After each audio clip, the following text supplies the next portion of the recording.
물체가 다양한 힘을 받을 수 있는데 전기력을 받을 때는 해당 물체가 대전돼 있기 때문이다 라고 하죠.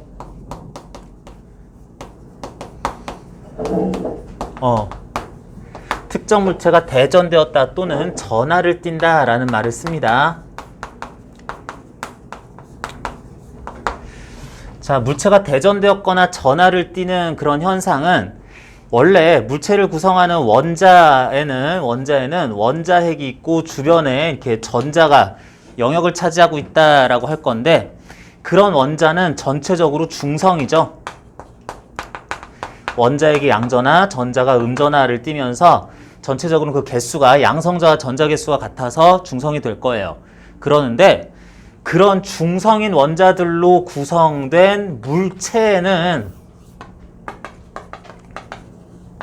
모든 부분에 있을 물체의 구성 요소 원자들이 다 중성이기 때문에 전체적으로도 중성이다. 그런데 어떤 일이 발생해서 그 물체를 구성하는 원자 중에 일부가 전자를 어디로 잃어버리거나 외부에 있던 전자가 유입이 된다면 해당 물체는 전체적으로 대전이 된다, 전하를 띈다 라고 그런다. 그럴 때에 그 전하를 Q 쿨롱, 스몰 Q 쓸 때도 있고 라지 Q 쓸 때도 있는데 어쨌든 Q 쿨롱만큼 대전되었다. 1쿨롱, 마이너스 4쿨롱, 플러스 2쿨롱 대전돼 있다. 이런 식으로 얘기를 하죠. 그랬을 때 물체가 이와 같이 적당한 전하로 대전이 되면 혼자 있을 때는 별로 그런 티가 안 나는데 대전된 물체가 2개 이상이 적당한 거리 R만큼 떨어져 있을 때, 요 A 입자는 뭐 질량은 뭐 그러려니 하면서 라지 Q 쿨롱으로 대전돼 있고 B라는 입자 물체는 스몰 Q 쿨롱으로 대전돼 있다라고 하면은 플러스 플러스는 서로 밀고 마이너스 마이너스 서로 밀고 플러스 마이너스가 서로 당기는 거라는 거는 다들 알고 있죠. 그럴 때 두 물체가 서로 당기거나 미는 힘의 크기는 그 힘의 크기를 구하는 공식은 물체의 전하의 종류 민다 당긴다에 무관하게 쿨롱 법칙이라고 해서 전하량 Q의 단위이기도 했었는데 쿨롱이라는 말을 또 써가지고 쿨롱 법칙 해가지고 서로 밀고 당기는 힘의 크기를 쿨롱 상수 K에 대해서 K 곱하기 둘 사이의 거리의 제곱 R 제곱분의 QQ 뉴턴이다 라고 이렇게 쓰죠. 둘 사이에 밀고 당기는 힘의 크기 구하는 공식 쿨롱 법칙이다 라고 이렇게 쓸 거다. 뭐 그런 얘기 여러분들 뭐 기본적으로 알고 있어야 되는 거고, 오늘 준 문제에서도 그거 이용해서 푸는 문제 있죠. 거리 제곱의 반비례하는 크기로 이렇게 가해질 거다라고 할 건데, 뭐 여기까지가 이제 물체 구성 원자가 원자핵과 전자 개수의 과부족으로 인해서 전자가 초과다, 양성자가 초과다 또는 전자가 부족하다, 뭐 이런 상대적인 전체적인 전하량이 몇 쿨롱으로 대전돼 있다라고 하는 것까지인데, 그런데 물체가 이렇게 전반적으로 대전이 돼 있다라는 상황 말고 물체가 중성이기는 해요. 중성인 물체가 크게 두 가지 있을 수 있는데, 하나는 도체가 중성일 수 있고 또 하나는 부도체가 중성일 수 있죠. 어쨌든 둘 다 중성인 물체라고 해야지 돼서, 원래는 중성인 물체끼리는 서로 밀거나 당기는 힘이 작용하지 않아야 되는데, 중성인 물체 옆에다가 근처에다가 대전된 물체, 예를 들면 마이너스로 대전된 물체 이렇게 갖다 놔 볼까요? 마이너스로 적당히 대전된 물체를 이렇게 갖다 놓으면 원래 도체나 부도체 어쨌든 그것들의 원자는 원자핵과 주변을 떠돌아다니는 전자들로 구성이 돼 있다라고 해야 되는데, 그 중에 특히 전자가 도체 내에서는 전자가 이 내부 공간을 자유롭게 왔다 갔다 할 수 있다라고 그러면은 마이너스가 있으면은 원자 핵은 양성자는 한쪽으로 쏠려 갈 수가 없을 텐데, 움직일 수가 없을 텐데, 도체 내의 전자는 마이너스 때문에 밀릴 방향으로 진짜로 밀려서 저쪽으로 싹 쏠려 간다. 그래서 전자가 이쪽 끝에 마이너스의 반대쪽에 몰려있는 꼴이 되고, 전자가 떠나간 그 남은 원자핵 또는 원자는 이쪽에서 마치 양전하가 이쪽에 양전하가 반대쪽에 이제 쏠려 있는 것 같은 모양을 만들게 될 거다. 하지만 전자가 R자로 왼쪽으로 이렇게 옮겨간 것 뿐이지 전체 물체에서 전자가 밖으로 나간 건 아니니까 이 상황에서도 역시 도체 전체는 중성이기는 한데, 반씩 봤을 때는 이렇게 절반만 보고 절반만 봤을 때는 이쪽이 마이너스 대전, 이쪽이 플러스로 대전 된 것처럼 보여서 이쪽은 마이너스 극으로, 이쪽은 플러스 극으로 극성이 나뉜 것처럼 보인다라는 말을 쓰죠. 그래서 이거를 분극되었다라는 표현을 씁니다. 분극되었다라는 표현을 쓰면서 그래 놓고 봤더니 마이너스 대전체 외부 물체에 가까운 쪽이 플러스, 먼 쪽이 마이너스니까 아무래도 가까운 쪽 영향을 많이 받아서 마이너스와 플러스가 서로 당겨서 서로 끌려가는 식으로의 힘을 또 받겠다.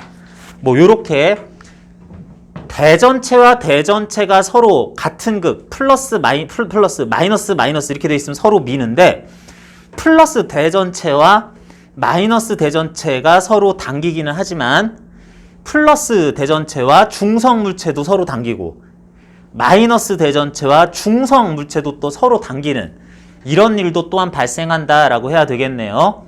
이게 도체의 정전기 유도다라고 하자.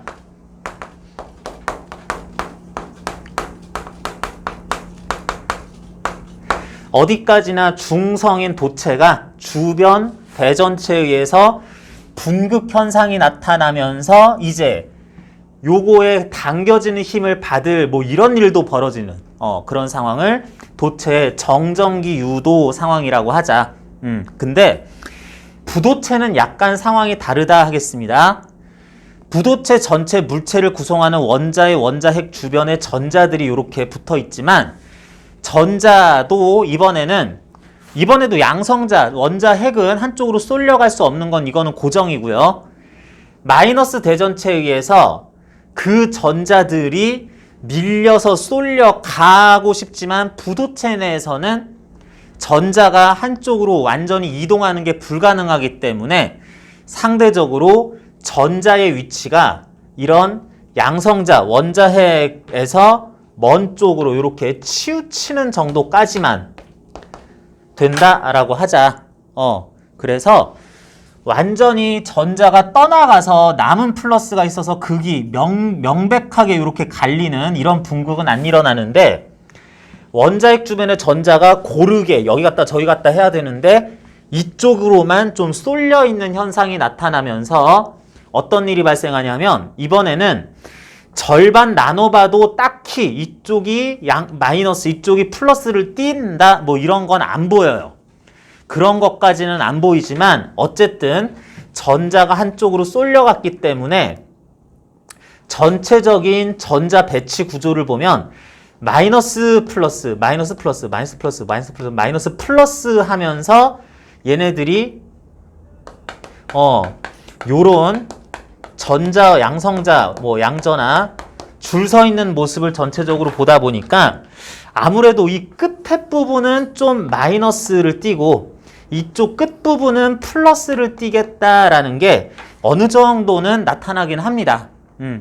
그래 놓고 보니까 역시 마이너스 가까운 쪽은 플러스, 먼 쪽은 마이너스로 약하게 대전된 효과가 나타나면서, 그러면서 마이너스에 가까운 플러스가 끌려가고, 이것도 또 끌려가는, 역시 중성의 물체지만 대전체하고 서로 인력이 작용하는 현상이 발생을 한다.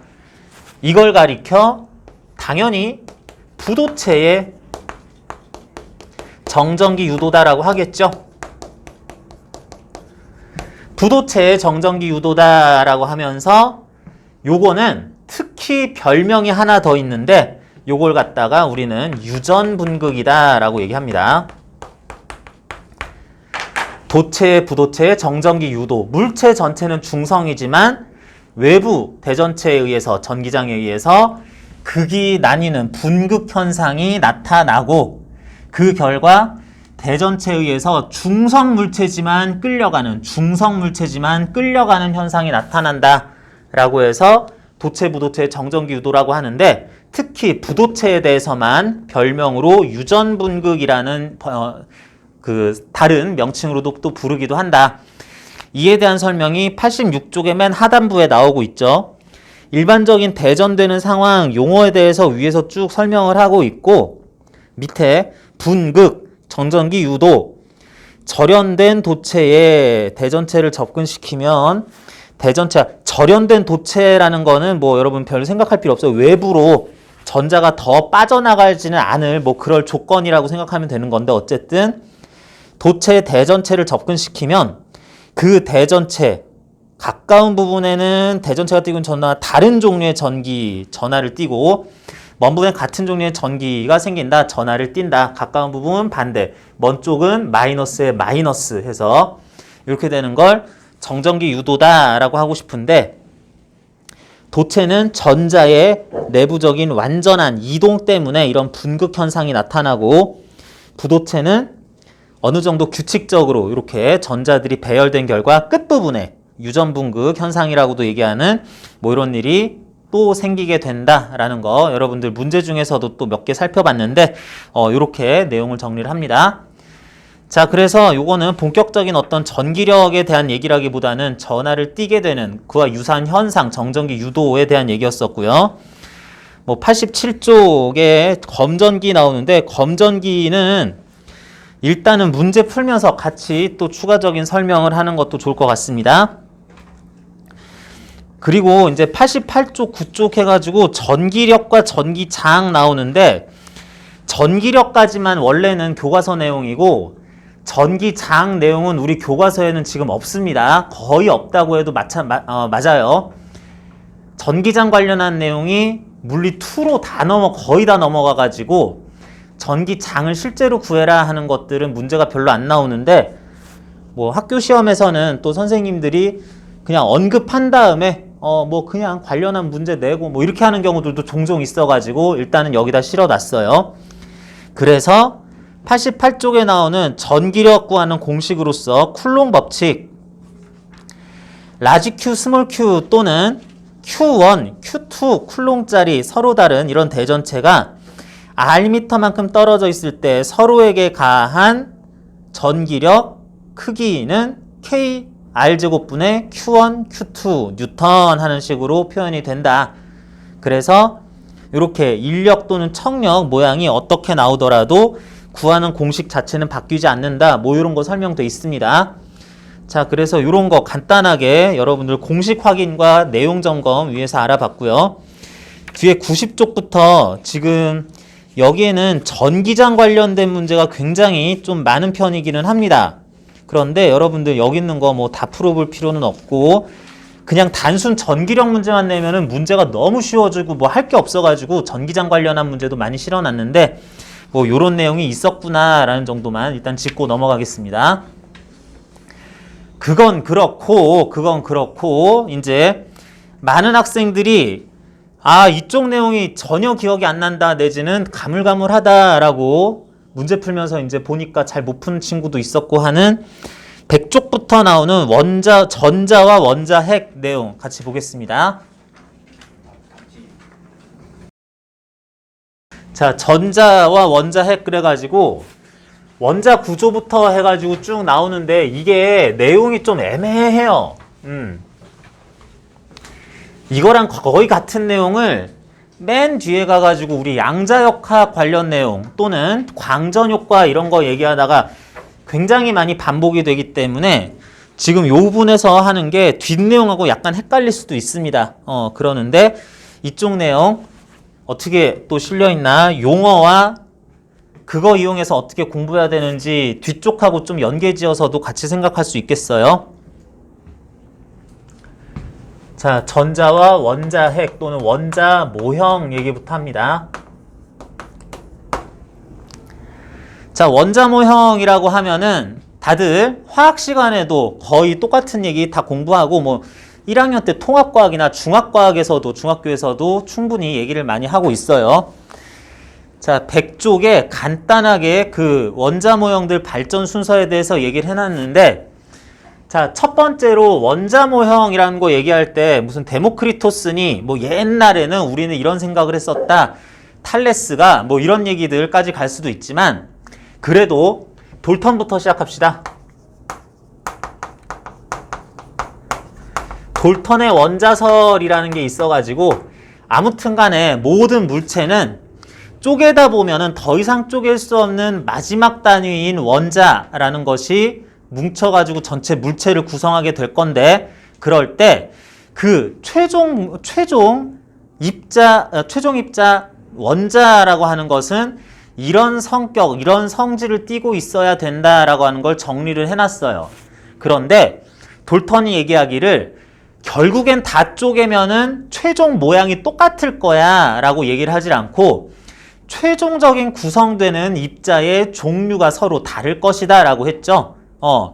그래서 그것들을 원자의 종류가 서로 달라지는 거, A원자, B원자, C원자 더 이상 쪼갤 수 없을 때 구분을 할 수 있어 라고 그랬는데, 돌턴의 원자설에서 얘기하는 원자의 정의는 좋기는 좋았지만 현재 돌턴의 원자설에서 얘기하는 모든 내용들은 다 예외 부분들이 있어서 원칙적으로는 얘기한 것들이 전부 다 깨졌다, 이렇게도 또 생각할 수 있네요.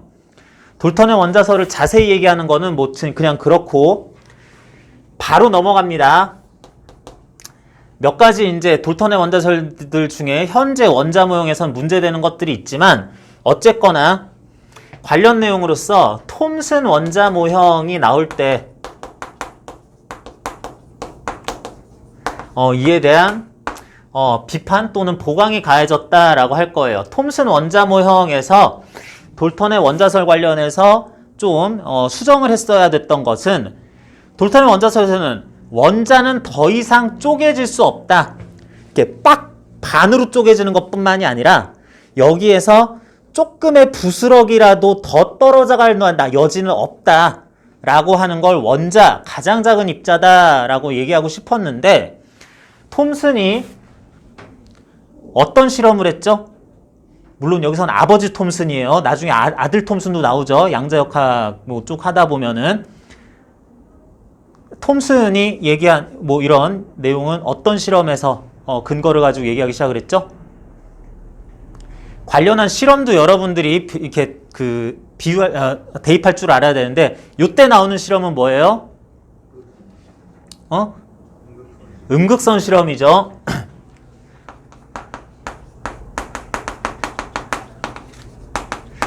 소위 음극선 실험이라고 얘기하거나, 이제 용어에 따라서 음극선을 전자선이라고도 부르고요, 베타선이라고도 부르죠.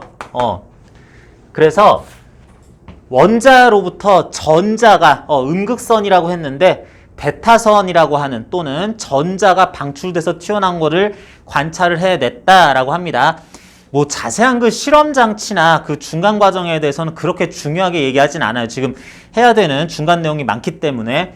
어쨌든 그래서 이런 것을 통해서 톰슨 원자 모형이라는 걸 얘기를 했는데, 원자라는 데에서 전자라는 게 이렇게 톡톡 튀어나가더라, 여기에서 뭔가 튀어나가는 입자가 있더라 라는 것 자체로서 원자에 뭔가 박혀 있다가 튀어나가는 것처럼 더 이상 부스럭이 조금 더 떨어져 나갈 수 없다라고 얘기했던 기존의 원자설은 좀 문제가 있다라고 하면서, 톰슨이 주장한 원자 모형은 뭐예요? 이렇게 떨어져 나가야 되는 전자가 아직은 박혀 있었던 모양, 수박에 수박씨 박혀 있듯이, 아니면은 뭐 여러 가지 표현을 하죠. 식빵에 건포도 박혀 있듯이, 푸딩에 뭐 과립 같은 게 이렇게 박혀 있듯이, 뭐 그런 식으로 얘기하면서 그런 것들이 이렇게 낑겨 있는, 이렇게 묻어 있는 것 같은 전자, 음전하를 띠는 전자가 묻어 있는 것 같은, 끼어 있는 것 같은 이런 모형을 얘기를 했습니다. 뭐 그렇다 치고 이걸 톰슨 원자 모형이라고 하고, 톰슨 원자 모형 다음으로 언급되는 원자 모형은 뭐가 있죠? 톰슨 다음으로 누구 나와야 돼? 러더퍼드 나와야 되죠. 러더퍼드 원자 모형이라는 게 나와야 되는데, 러더퍼드 원자 모형은 그래, 원자라는 것이 전자가 떨어져 나갈 수도 있는 거긴 한데, 그 전자가 이렇게 박혀서 가만히 있는 게 아니라 이 원자핵 주변을 돌아다녀야 돼. 근데 지구의 지각에서 사람들이 비행기 타고 차 타고 기차 타고 돌아다닌 것처럼 이렇게 돌아다니는 게 아니라, 원자가 이렇게 딱딱한 그런 물질이 아니라 거의 빈 공간에, 공간상에서 아주 작은 원자핵 주위를 상당한 거리 떨어진 데서 전자가 돌고 있더라라고 하자. 전자는 있긴 있는데 떨어져 나갈 수도 있는데 기본적으로 움직인다 또한 겉 표면에서 빨빨빨 기어다니는 게 아니라 어떤 원자핵이라는 것에서 멀리 떨어진 공간상에서 공전을 하더라라고 얘기를 했죠. 그래서 러더퍼드가 그런 결론을 내리게 된 근거가 된 실험은 뭐였어요? 근거 실험 알파 입자 산란 실험. 자, 알파 입자 산란 실험인데 얘들아 하나하나 봅시다. 알파 입자가 뭐니? 알파 입자는 헬륨 원자핵입니다. 원자핵 중에 되게 특이한 애들이 이름이 별명이 있는데, 헬륨의 원자핵만 취한 거, 이건 우리가 알파 입자라고 하고요. 수소의 원자핵만 취한 거, 그건 우리가 뭐라고 불러요? 그렇게 얘기하니까 또 못 알아듣니? 수소의, 일반적인 수소의 원자핵만 똑 띄어난 거, 이걸 뭐라고 불러? 양성자라고 부르죠, 사실은. 그러는데 알파 입자, 양성자 2개와 중성자 2개가 꽉 뭉쳐있는 하나의 입자처럼 볼 수 있는 상당히 작은 입자입니다. 나름. 이것이 산란하는 실험을 한다라 그랬어요. 자, 얘들아 산란이 뭐니? 물리에서 얘기하는 산란이 뭐예요? 산란이라는 거는 흩어질 산자에 어지러울 난자 써가지고 굉장히 랜덤하게 튀어나간다. 랜덤하게 막 아무튼 아예 방출되는 거 아니더라도 반사가 됐든 복사로 튀어나가든 어쨌든 정해진 방향이 일관적으로 이렇게 갔으면 이렇게 가야지 이게 아니라 갔는데 몰라 아무데로나 막 나가. 이거를 산란이라고 그래요. 여러분 이 용어도 되게 어렵게 느끼는 친구 있는데, 그래서 알파 입자가 어떻게 했더니 이상한 대로 막 튀어나가는 현상을 발견을 하죠. 자, 이게 어떻게 된 거냐? 요거 실험할 때는 금박을 쓸 수도 있고요. 다른 아주 얇은 것도 쓸 수는 있는데, 아주 얇은, 엄청나게 얇은 금박을 설치를 한 다음에 여기다가 알파 입자라는 걸 쏩니다. 어쨌든 헬륨 원자핵 수준의 매우 작은 입자를 여러 개를 쏴요. 그랬더니 나타나는 현상의 첫 번째 알파 입자들을 계속 쐈더니 나타나는 현상, 아주 중요한 현상 첫 번째 얘네들이 여기다가 분명히 내 눈에도 보이는 게 펄럭펄럭 할 수 있는 금박을 이렇게 놨는데도 불구하고 매우 작은 알파 입자들은 여기를 그냥 통과를 하더라. 이게 원래는 기본적으로 중요합니다. 아무 일도 없던 것처럼 대부분의 입자들이 그냥 통과를 하더라.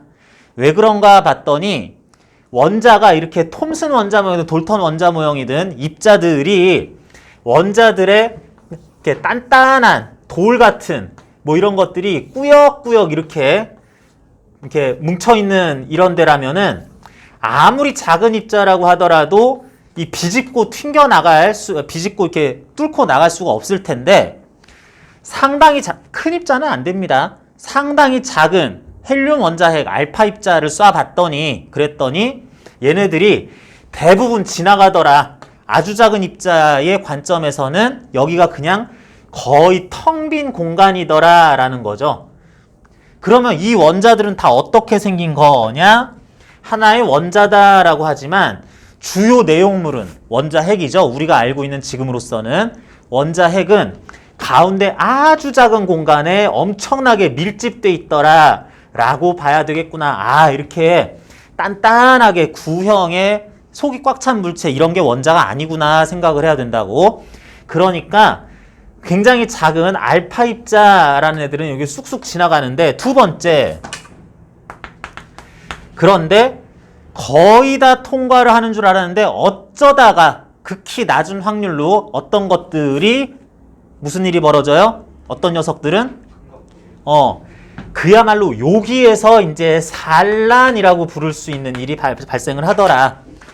금박을 요렇게 놨는데 아주 작은 입자가 여기가 자세히 보면은 아주 어마어마하게 작은 공간에 원자핵이 뭉쳐 있고 대부분 빈 공간에서 이렇게 지나가다가 어쩌다가 이게 반사가 된다면 평평한 면에서 알파 입자가 쭉 가다가 튕겨 나간다면 이렇게 튕겨 나가야 될 것 같은데, 통과하든 바로 이렇게 튀어나오든 해야 되는데 쭉 가다가 어이없는 대로 뚫고 가든지 어이없는 대로 튕겨 나오든지 그러는 것들이 간혹 나타납니다. 대부분은 통과해요.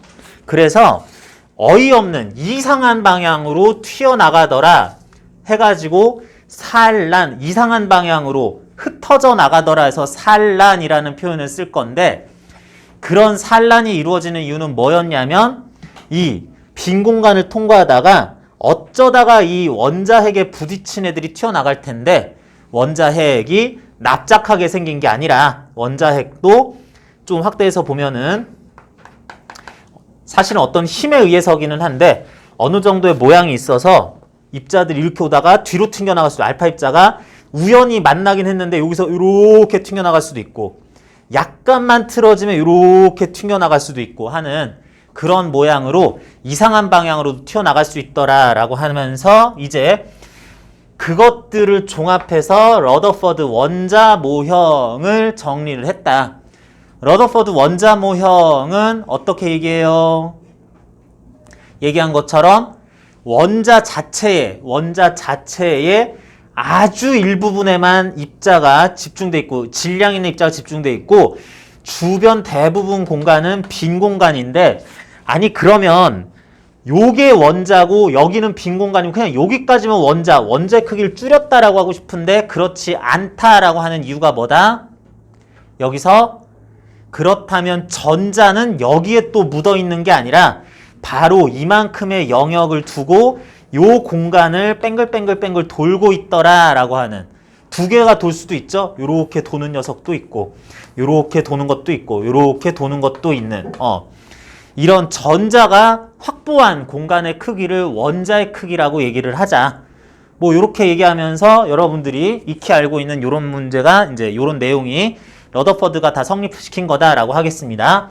그런데 여기서는 바로 다음 상황으로 넘어가기 전에, 다음 원자 모형으로 넘어가기 전에 러더퍼드 원자 모형의 문제점이, 이론적인 문제점이 크게 두 가지가 있죠.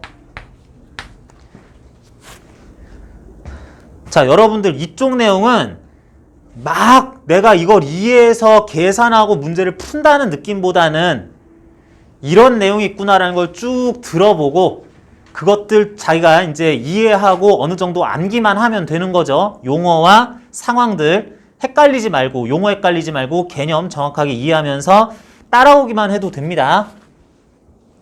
이쪽 부분 할 때는 내가 무슨 문과 수업하는 것 같아요. 야, 옛날에 무슨 과학사, 역사 이런 거 하는 것 같아요. 옛날에 이런 사람도 있었는데 이런 것도 했어. 알았냐? 몰랐어? 외워. 뭐 이런 식으로 그런 느낌도 좀 들긴 합니다. 쭉 가다가 이번에 러더퍼드 원자 모형의 문제점이 두 가지 있다. 그 문제점 첫 번째 첫 번째 문제점이 그 원자의 안정성을 확보할 수 없다라고 합니다. 안정성. 여러분 이거는 좀 여담인데 안전성이라는 게 있고 안정성이라는 말이 있죠. 안전성이란 말은 우리 물리에선 거의 등장하지 않습니다. 어쩌다가 무슨 핵폐기물, 방사능 이런 거 얘기하면서 여기서 이런 문제가 있으면서 안전하지 않아 그럴 때 나오는데 우리가 얘기하는 안정성이라는 것은 특정 상황이 계속해서 유지되는 거를 안정성이라고 합니다. 조금 있으면 상태량이 바뀔 뭐 그런 거를 불안정하다라고 얘기를 해요. 자, 그래서 안정성에 문제가 있다. 지금 원자 핵 주위를 이와 같이 뱅글뱅글 돌면서 전자가 계속해서 그 크기를 확보하고 유지돼서 오랫동안 그대로 있는 것은 문제가 된다라고 해요. 왜 이렇게 되면 문제가 생겨? 왜 이렇게 되면 문제가 생겨? 요거는 여러분들이 일단은 그냥 외웁니다. 대전입자가 가만히 있을 때나 등속 직선운동할 땐 문제가 안 생기는데 가속운동할 때 속도가 빨라지거나 느려지거나 방향이 바뀌는 운동을 할 때, 곡선 운동을 할 때 이럴 때에는 대전입자는 반드시 전자기파를 방출해야 돼요. 선생님, 전자기파 방출 좀 안 하고 그냥 이렇게 돌아갈 수도 있는 거 아니에요? 좀 빨라질 수도 있는 거 아니에요? 그럼 안 돼요. 대전입자 자체가 만드는 주변 공간의 전기장이 바뀌기 때문에 그에 의해서 유도된 전자기 유도가 계속 일어나서 방출은 그 자체가 빛이기 때문에 어쨌든 이렇게 원 운동을 하는 입자라고 치면은 자꾸 듣다 보면 이해됩니다. 원 운동 또는 이런 구 껍질 부분을 계속 돌고 있을 전자의 운동 상황상 얘는 전자기파를 무조건 방출해야 됩니다. 근데 전자기파도 결국은 에너지 방출 현상이기 때문에 얘가 에너지를 계속 내뿜고 있어야 돼. 에너지 보존 법칙상 얘가 에너지를 계속 내뿜으면은 스스로의 에너지는 작아져야 돼. 그러면은 이게 도는 반경이 자꾸 작아져야 됩니다. 그렇다는 얘기는 전자가 확보하는 공간의 크기가 작아지면서 원자가 붕괴된다라는 표현을 쓰는데 특정 크기를 유지시킬 수 없어요. 근데 그렇게 에너지를 방출하고 불안정해야 되는데 실제로는 안정하다라는 걸 설명을 못한다라는 것이 러더퍼드 원자 모형의 문제점이고 두 번째 문제는 조금 어렵죠. 뭐? 선 스펙트럼을 해석할 수 없다라고 얘기를 하는데 요거는 조금 말이 어렵죠. 어떤 의미에서는 에너지를 선택적으로 흡수, 방출하는 현상을 요거를 설명할 수 없다라고 하는 두 번째 문제가 생깁니다. 자, 여러분들이 어느 정도 현대적인 해석을 알고 있으니까 이게 큰 문제가 안 생길 수도 있는데 자, 일단 뒤에서도 계속 나오니까 이렇게 생각합시다. 원자핵이 있고 주변에 전자가 이렇게 돌고 있을 때 핵 자체가 에너지를 흡수하고 그러진 않아요. 핵은 그냥 묵직하게 아주 가운데에서 무슨 전기장, 자기장에서 막 돌아다니지도 않고 제자리 딱 지키면서 항상 거의 가만히 있다라고 생각하면 돼요. 근데 원자를 구성하는 거는 핵과 전자이기 때문에 양성자, 중성자에 뭉친 것인 핵과 전자이기 때문에 이 전자가 항상 뭔가 문제를 일으키는데 이 전자는 핵 주위에서 요렇게 돌고 있다가 어떤 형식으로든 에너지를 흡수하면 이거 내가 먹고 야 핵 너도 먹어 뭐 이렇게 하는 게 아니라 에너지다 그러면서 얘가 이렇게 다 먹어요. 에너지를 먹으면 전자의 에너지가 더 커진다라고도 하고 결국엔 그게 원자의 에너지가 높은 상태로 더 커졌다라고 해야 되는데 그렇게 되면 어떻게 돼? 어떻게 하면 돼? 전자의 핵으로부터의 거리가 더 멀어져서 더 큰 공간을 돌면 됩니다.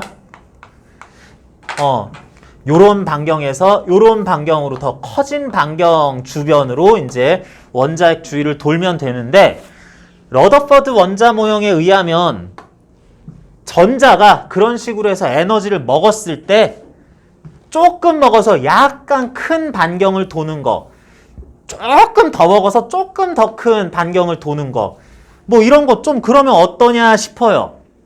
그런데 실제로 실험들을 해보니까 특정 원자가 야 이거 에너지 먹어 그랬더니 안 먹어 그러고 야, 전자 이렇게 해서 반경 키워. 에너지 이거 먹어. 그랬더니 안 먹어. 그러다가 왜 자꾸 안 먹어? 야, 이것도 먹어봐. 그랬더니 그건 먹을래. 그러면서 이만큼 되는 반경에선 돌 수 있고, 에너지 더 먹어. 그랬더니 안 먹어 하다가 에너지 어느 정도 쓰니까 그건 먹을 거야. 그러면서 이만한 반경을 돌 때는 있고, 이렇게 원자가 흡수하는 이라고 해도 괜찮고, 전자가 받아들이는 흡수하는 에너지가 요만큼은 그걸 누가 먹어? 안 먹어 하다가 이만큼은 이제 먹을래 했다가 그래? 그럼 이것도 먹어. 그랬더니 그건 또 안 먹어 하면서 안 먹어 이건 먹을래 하는 일이 생기더라. 얘들아, 내가 100원 줄게. 100원 갖고 싶은 사람. 100원은 받지도 않냐? 웃긴 애들이네. 자, 사람은 안 그래요. 사람은 야, 100원 줄게. 갖고 싶은 사람은 저요. 일단 그래요. 어디에서든 쓰겠지. 그래가지고 100원 받고. 110원 받고 싶은 사람은 110원 나도 주세요 하면서 100원이든 110원이든 230원이든 주면 다 열심히 받죠. 근데 사람 입장에서 보면 되게 이상한 애인 거야.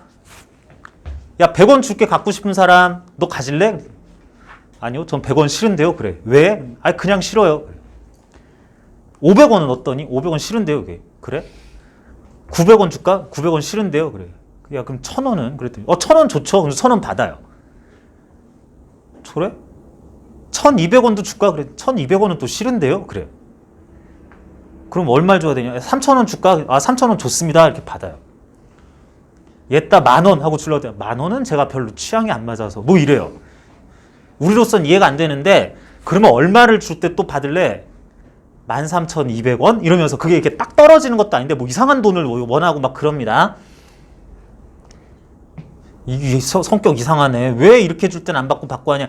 이런 일이 발생하는데, 아무튼 그런 에너지를 선별적으로 흡수하는 이런 현상이 일단 러더퍼드 원자 모형에서는 해당하는 만큼 그 반경만 커지면서 더 큰 에너지를 가지면 되는데 그게 설명이 안 돼요. 실제로는 선택적으로 흡수 방출하기 때문에. 그래서 이런 문제점이 있었는데 이를 해결한 것이 보어 원자 모형이라고 하죠.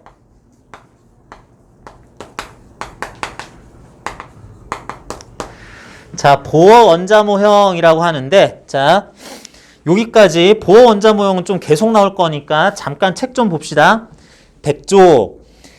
전자의 발견, 톰슨의 음극선 실험에 의해서 이렇게 해서 됐다 하면서 여기서 어느 정도 로렌츠임에 대한 얘기도 조금 필요하긴 한데, 전극에 의해서 특정 방향으로, 자기력, 자기장에 의해서도 또한 특정 방향으로 이렇게 경로가 휘는 모습을 보이더라라고 그러면서 그래서 요런 톰슨 원자 모형이라고 하는 모양도 제안이 됐다.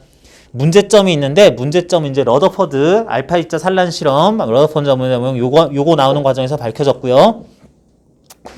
러더퍼드 알파 입자 산란 실험, 금박을 만들어서 알파 입자 헬륨 원자핵을 통과시켰더니 대부분은 그대로 통과, 일부가 크게 휘어진 방향으로 가더라.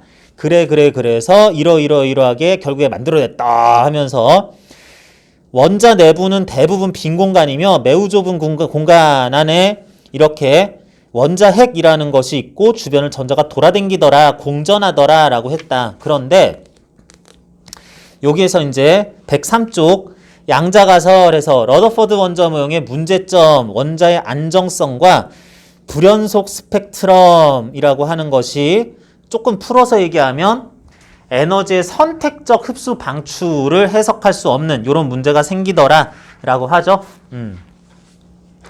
자, 그래서 이것에 대한 설명으로 이제 보어 원자 모형이 양자가설과 함께 등장을 하게 되는데, 자, 요거 설명하기 전에 스펙트럼의 종류별로 이런 것들이 어떤 의미를 가지는지 먼저 좀 살펴보고 갑시다.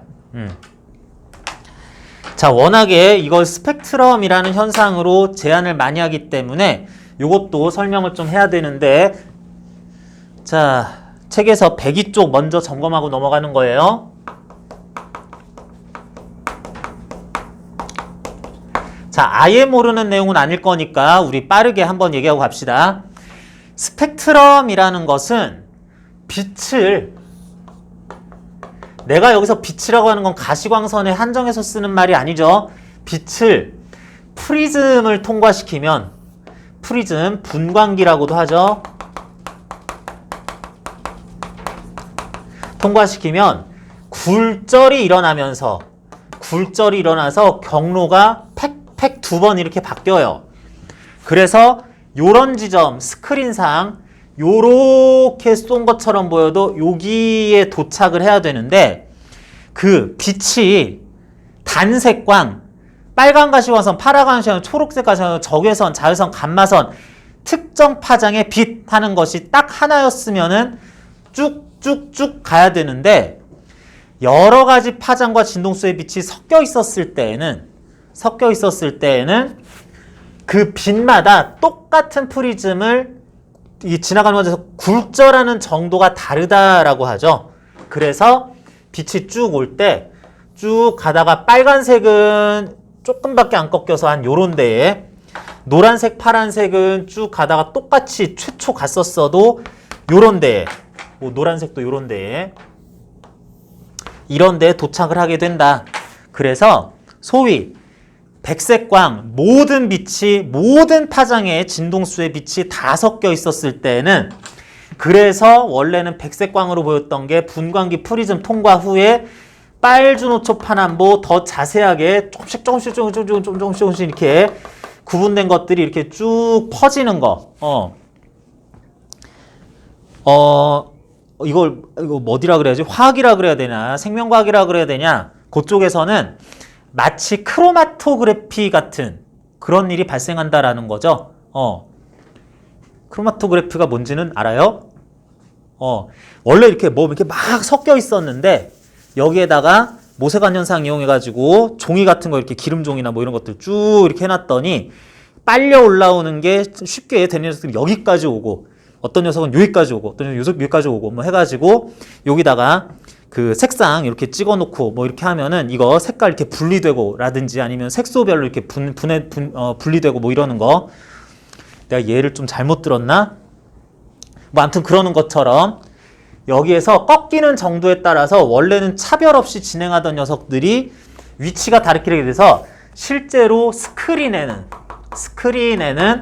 빨주노초 파남보 적외선, 자외선, X선, 감마선 여기도 각종 라디오파도 있긴 있을 텐데 요런 것들이 요건 눈에 안 보이겠죠. 요런 것들이 아무튼 쭉 나타나는 걸 이 현상 자체를 스펙트럼을 나타냈다. 스펙트럼 분석을 했다. 이런 식으로 일단 얘기를 하죠.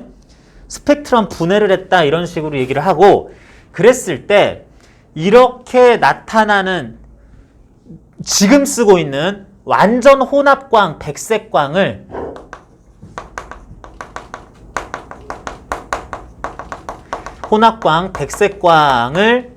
요렇게 해서 통과시켜서 스크린에 쬐면은 이렇게 빈칸 없이 빨주노초 파남보 이런 예쁜 이런 무늬가 쭉 만들어지는 거. 요 현상을 연속 스펙트럼이라고 하자. 특히 연속 스펙트럼이라고 부르자. 그랬는데 이런 현상을 혼합광을 이용해서 하긴 하는데 자 다시 여기에다가 이런 표현을 써요. 저온의 기체를 담아 놓습니다. 요 혼합광이 올 중간 경로에다가 저온의 기체를 담아 놓을 거야. 이거는 헬륨일 때, 네온일 때, 수소일 때, 산소일 때, 질소일 때 조금씩 다른데 저온의 그러니까 에너지가 상당히 낮은 상태를 보통은 씁니다. 저온의 기체를 혼합광을 통과를 시켰다가 아까랑 똑같은 실험을 하면 여기서 이런 일이 벌어진다고. 이렇게 그 헬륨, 네온, 수소, 질소, 산소, 오존 이런 것들이 다른 것이 구성하는 원자나 분자 구조가 다르기 때문에 우리는 물질이 다르다라고 하고 싶은 건데 원자들에 속한 전자들이 항상 좋아하는 그 빛의 에너지의 영역이 이만큼 이런 게 딱딱 정해진 게 아니라 그러니까 전자는 항상 요것만 먹고 나머지는 안 먹어. 아까 전에 식성이 독특하다 그랬죠. 돈 주면 다 받는 게 아니라 나는 11,200원은 좀 별로 이러는 것처럼 에너지를 흡수하는 전자의 그 흡수 에너지 영역이 언제나 일정한 게 아니라 수소 원자에서는 요런 에너지를 전자가 흡수하고 나머지는 안 먹는데 헬륨 원자에 있는 전자는 똑같은 전자라도 헬륨 주변에서는 또 다른 에너지를 수소는 이만큼들의 에너지 흡수 나머지는 안 먹어 그랬는데 헬륨에 속한 전자는 요거 먹고 이런 건 또 안 먹어. 네온에선 또 요거를 오히려 먹고 딴 건 안 먹어. 이런 것들이 차이가 나더라.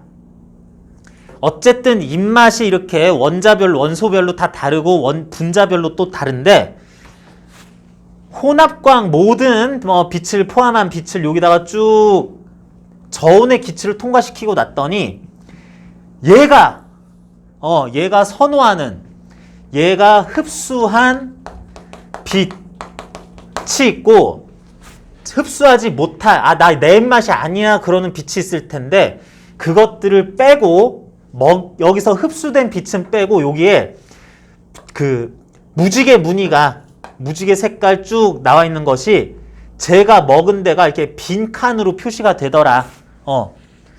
무지개가 중간이 비어 있는 거예요. 빨주노 소파남보다 요거 색깔 시커멓게 여기는 없네 하는 게 나오는 거다. 그렇게 해서 나온 모양을 그러니까 특이한 게 아니라 중간중간이 끊긴 그 스펙트럼을 우리는 흡수선 스펙트럼이라고 한다.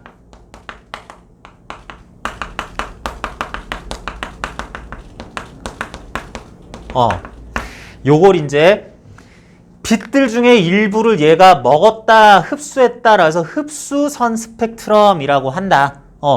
근본적으로 다른 게 아니죠. 자, 그렇게 하고 실험 다 했다. 연속 스펙트럼 확인했다.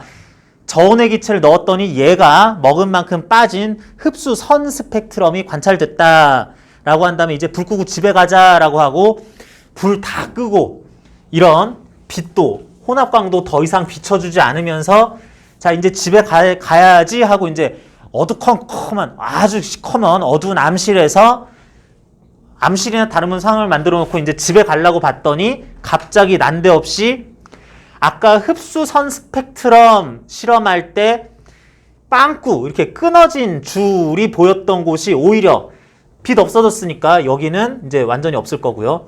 오히려 여기에 푸르스름하게 이렇게 아까 전에 이가 빠졌던 부분만 희미하게 이렇게 줄줄줄 색깔이 다른 서로 다른 줄들이 나타나더라.